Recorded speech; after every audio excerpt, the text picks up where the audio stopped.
चिंगुड़ी माछर तरकारी से पुणी एते टेस्टी जेतेबेले जाए निजे न बनैकी खाइछन्ती सेतेबेले जाए आपण माने विश्वास करिवेनी। तो हाय फ्रेंड्स, जय जगन्नाथ, वेलकम करुचे मो चैनल को। आज आमे बनैबा चिंगुड़ी माछर गोटे सुंदर रेसिपी। सेतिपाई प्रथमे आमे चिंगुड़ी को भल भाव सफा करी धोई नबा। आउ एबे सेतिरे लूण हलदी आउ अल्प किछि सोरिष तेल देकी ताको भल भाव गोलैकी साइड रे रखी नबा। एठी मु दुईटा बड़ साइज पियाज काटी रही आउ एठी 1 इंच अदा सहित गोटे रसुण को ग्राइंडिंग करी पेस्ट कर नहीं।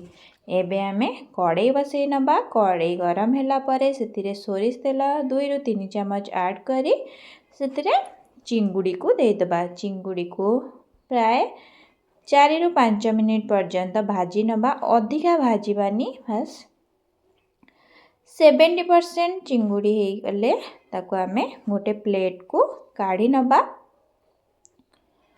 कड़ा करके भाजिले चिंगुड़ीर टेस्ट भल आसबनी, से हल्का आमे भाजी नबा।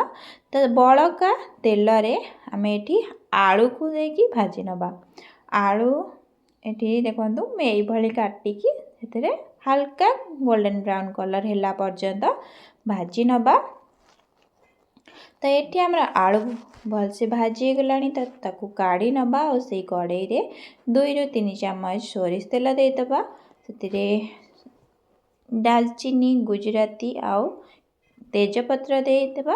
तेजपत्र देला परे एबे आमे सेतिरे पियाज जो काटिकी रखिथिले ताकू एबे आमे ऐड कर नबा। पियाज देला परे हल्का गोल्डन ब्राउन कलर हैला पर्यंत ताकू आमे भाजीबा।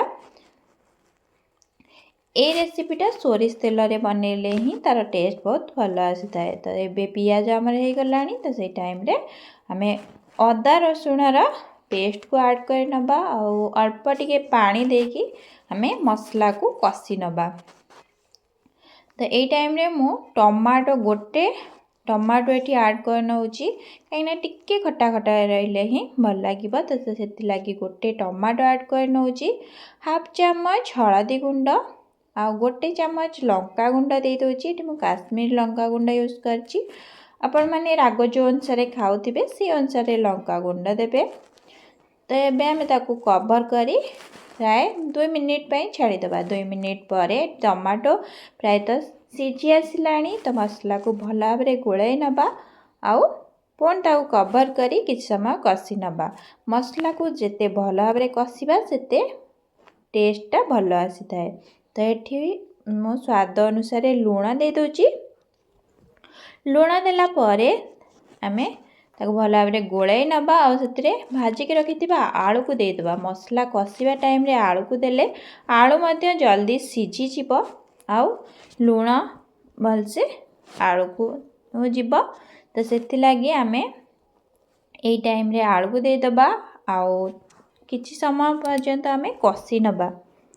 तो एठी देखंतु मसला हमरा बढ़िया से कसी आसलाणी। आउ ए टाइम रे आमे अल्प सेतिरे पानी ऐड कर नबा। मैं एठी गोटे ग्लास पानी ऐड कर नउची। एठी गरम पानी दे देची। तो गरम पानी देला परे ताकू प्राय 5 रु 7 मिनिट पर्यंत फुटिया पई छाड़ दबा। तो देखंतु एठी आलू सिझी आसिलाणी। तो ए टाइम रे आमे भाजी के रखिथिबा चिंगुड़ी को एठी ऐड कर नबा। तो चिंगुड़ी को देला परे ताकू भल भाव गोलाई नबा और ताकू 5 मिनिट पई फुटिबा पई छाड़ी दबा। तो कवर करी 5 मिनिट पई फुटिबा पई छाड़ी दबा। तो 5 मिनिट परे हमर एठी चिंगुड़ी तरकारी बनिकी रेडी हे गला। तो एठी मु हाफ चम्मच गरम मसला दे दोची। हाफ चम्मच गरम मसला देला परे गैस रो फ्लेम को ऑफ करी नबा। हमर सुपर टेस्टी चिंगुड़ी